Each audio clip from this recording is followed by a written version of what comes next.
Halo, kembali lagi bersama kami di Partai X.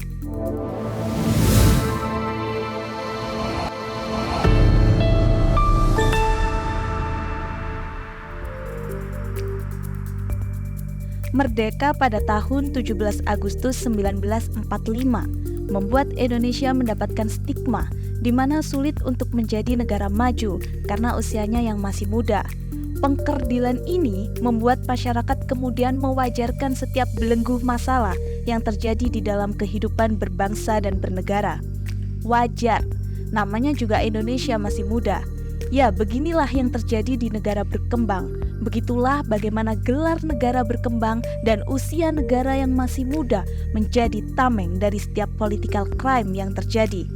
Mulai dari korupsi, kolusi, dan nepotisme yang berujung pada kesenjangan, kemiskinan, dan masih banyak lagi.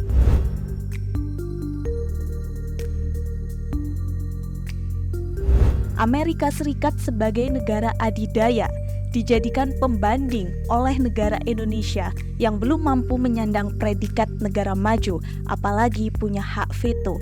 Tentu, kita akan tertinggal jauh dan hanya bisa berpendapat bahwa Amerika itu usianya sudah sangat tua, sehingga Indonesia di usia ke-79 tahun sangat wajar jika belum bisa menjadi negara maju.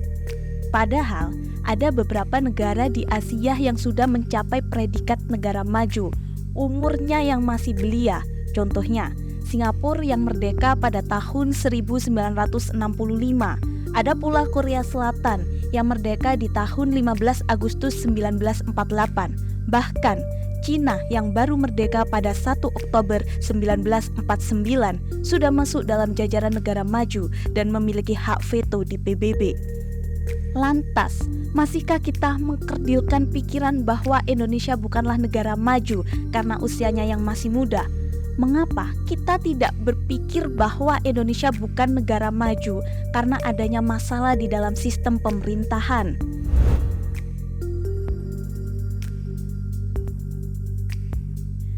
Indonesia memiliki tujuan bangsa berupa keadilan sosial bagi seluruh rakyat Indonesia.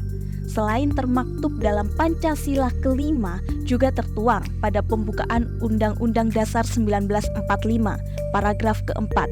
Namun faktanya, Indonesia seolah semakin jauh dari tujuan itu. Bagaimana tidak? Tujuan bangsa ini selalu berubah setiap kali pergantian kekuasaan. Wajar saja jika banyak pengamat ekonomi mengatakan bahwa Indonesia mengalami pertumbuhan yang stagnan. Bahkan dalam beberapa kasus justru mencapai titik kritisnya yang mengakibatkan kemunduran. Berdasarkan catatan Kementerian Keuangan, utang pemerintah pada 2024 dilaporkan sebanyak 8.253,09 triliun. Sudah 7 kali pergantian presiden sejak Jokowi menjabat di periode keduanya, nampaknya belum mampu mengantarkan Indonesia untuk keluar dari lilitan utang luar negeri. Masing-masing presiden justru melanjutkan tongkat estafet warisan utang untuk presiden selanjutnya. Mengapa demikian? Tidak adanya pemisah antara negara dan pemerintah akan terus menghadirkan masalah yang semakin pelik.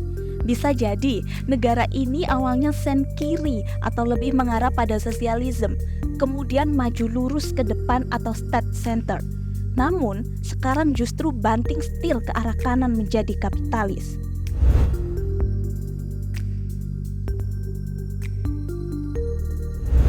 Catatan tentang evaluasi Indonesia menjadi semakin rumit, manakala banyak data yang tidak terekam dengan baik di dalam sistem pemerintahan Indonesia. Misalnya, banyaknya bantuan sosial yang tidak tersalurkan dengan baik akibat misdata dari masyarakat prasejahtera yang belum terekam.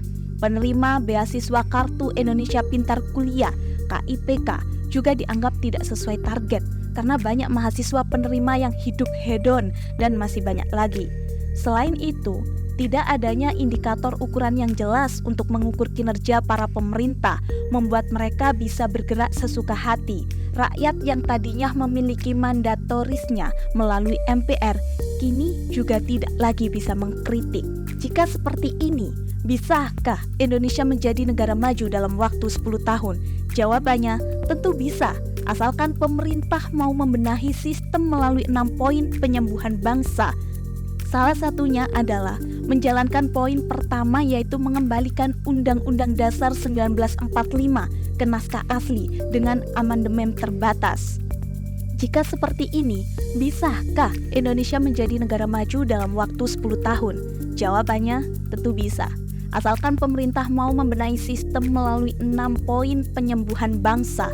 Salah satunya adalah menjalankan poin pertama, yaitu mengembalikan Undang-Undang Dasar 1945 ke naskah asli dengan amandemen terbatas. Itu tadi video dari kami. Jangan lupa like, comment, and subscribe. Dan see you!